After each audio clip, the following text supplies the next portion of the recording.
लालू यादव की छोटी बेटी रोहिणी आचार्य बिहार सरकार पर तंज कसते हुए एक पोस्ट लिखती है और चंद घंटों में पूरा बिहार इस सवाल पे उलझ गया कि आखिर एक साधारण सा कूड़ादान इतना महंगा कैसे हो। आपके स्क्रीन पर जो डस्टबिन दिख रहा है, आप आकलन लगाइए कि ये डस्टबिन कितने का होगा। 1000, 1500 या ज़्यादा से ज़्यादा 2000 का। लेकिन अगर मैं आपको कहूँ कि ये कूड़ादान 15,490 रुपये का है तो आपका रिएक्शन क्या होगा। इस समय पूरी बिहार की यही रिएक्शन है। पर ये किसी मजाकिया मीम की कहानी नहीं है, हमारे बिहार की राजनीति का एक घिनौना सच है। पूर्व स्वास्थ्य मंत्री मंगल पांडे, जिनके नेतृत्व में इस चोरी को अंजाम दिया गया था, और मौजूदा मुख्यमंत्री सम्राट चौधरी को अब इस चोरी का हिसाब देना होगा। और बिहार सरकार की तरफ से जवाब आया भी, लेकिन जवाब ऐसा आया कि सब सुन के चौंक गए। उनका कहना है कि ये कोई आम कूड़ेदान नहीं था। मुझे लगता है कि उस कूड़ेदान में बिहार सरकार ने कीड़ों मकोड़ों के लिए गर्मी में एसी कूलर की और ठंडी में हीटर की व्यवस्था करी थी। तो आखिर सच क्या है, एक घोटाला या एक गलत तुलना जिसे राजनीति में सिर्फ वोट बैंक के लिए भड़काया गया है। चलिए इस पूरे विवाद से पर्दा हटाते हैं। इस पूरी विवाद का जड़ रोहिणी आचार्य से जुड़ी हुई है। रोहिणी आचार्य लालू यादव की छोटी बेटी और आरजेडी की एक प्रमुख नेता। 11 अगस्त को उन्होंने अपने एक्स हैंडल से एक पोस्ट किया कि सम्राट सरकार का एक और झोल डस्टबिन भी हुआ अनमोल। और ये पोस्ट आते ही पूरे बिहार में आग की तरह फैल गया, जिसके बाद बिहार की मीडिया और सोशल मीडिया में इसकी चर्चा होने लगी। आरोप सिंपल सा है कि जो कूड़ादान बाजार में 1500 में मिलता है, उसी को बिहार सरकार ने कथित तौर पे 15,000 से अधिक रुपया देकर खरीदा है।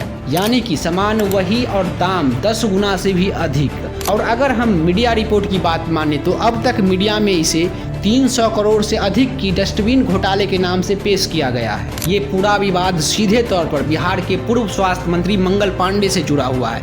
मंगल पांडे भाजपा के वरिष्ठ नेता और सिवान से वो अभी विधायक है और बहुत लंबे समय तक बिहार के स्वास्थ्य मंत्री रहे हैं। आरोप उन पे यही है कि जब साल 2023 में बिहार के सरकारी अस्पतालों के लिए बड़े पैमाने पे सामान या उपकरण खरीदे जा रहे थे, उसी समय उनके नेतृत्व में इस चोरी को अंजाम दिया गया। जो डस्टबिन बाजार में 12 से 1500 में मिलता है, उसे 15,490 रुपये में खरीदा गया। और जो पॉलीथीन 1 से 5 रुपये में आसानी से मिल जाता है, उसे 90 से 100 रुपये का दिखाया गया। आरटीआई से मिली हुई जानकारी के आधार पर विपक्ष यानी कि आरजेडी ये आंकड़ा सामने रख रहा है कि उस समय जो सामान खरीदे गए थे वो लगभग 306 करोड़ का था। आरजेडी के खेमे से उठा हुआ ये विवाद अगर किसी प्रकार साबित हो जाता है कि ये चोरी हुई थी, क्योंकि अभी तक ये सिर्फ एक आरोप ही है, और अगर किसी प्रकार ये साबित हो जाता है तो इस घटना को बिहार में आरजेडी के लिए कमबैक माना जाएगा।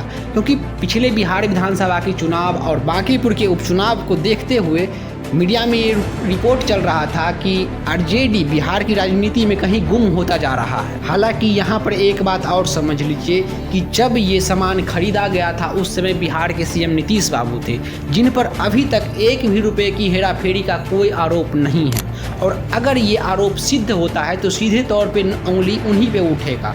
लेकिन अभी जवाब देने की जो दायित्व है वो सम्राट चौधरी के ऊपर है। और अगर ये आरोप सिद्ध होता है तो पूरे एनडीए गवर्नमेंट के लिए एक खतरा माना जाएगा। और इस घोटाले को, ये जो घोटाला है, ये घोटाला पूरी तरह से नीतीश कुमार की सुशासन बाबू वाले उस छवि को ढक देगा जो उन्होंने पूरे जीवन में बनाया था। क्योंकि ये मामला इतना बड़ा है कि इसमें किसी एक व्यक्ति की गलती या लापरवाही नहीं मानी जाएगी, इसमें पूरे सिस्टम की मिली भगत को देखा जाएगा। इस पूरी कहानी का एक दूसरा पहलू भी है। ये जो सामान खरीदा गया था ये BMSICL के द्वारा खरीदा गया था।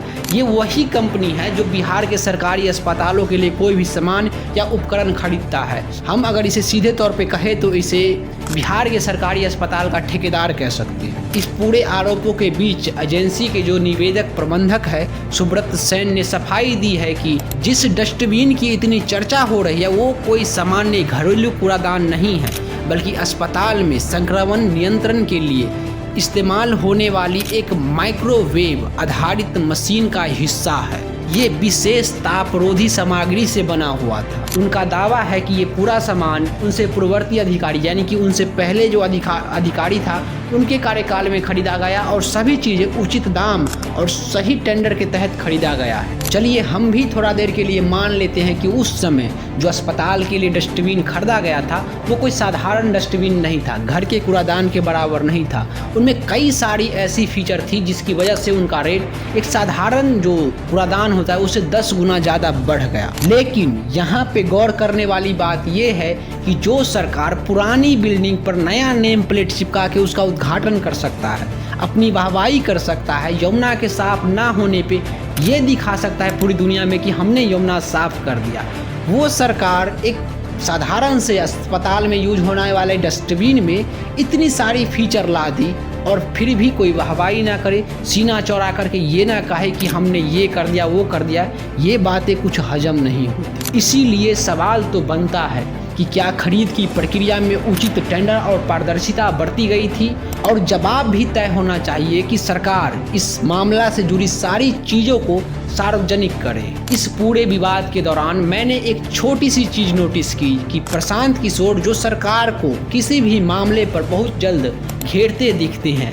बिहार सरकार की छोटी सी छोटी गलती पर वो तीखे टिप्पणियां किया करते हैं। पहले नीतीश कुमार और अब सम्राट चौधरी से लेकर अशोक चौधरी तक किसी को नहीं बकसते, वो अब तक इस मामले पर खामोश दिखे हैं। और जब उनसे पूछा भी गया कि आप इस पर क्या विचार रखेंगे तो उन्होंने यही कहा कि हम इस मामले के बारे में भी कुछ विशेष नहीं जानते। हालांकि मेरा मानना ऐसा है कि राजनीति में हर चीज़ का आकलन खुद से कर लेना ठीक नहीं होता, इसलिए हम प्रशांत किशोर की बातें प्रशांत किशोर पर ही छोड़ देते हैं और हम भी आपसे विदा लेते हैं। आप अपना विचार कमेंट बॉक्स में लिख सकते हैं।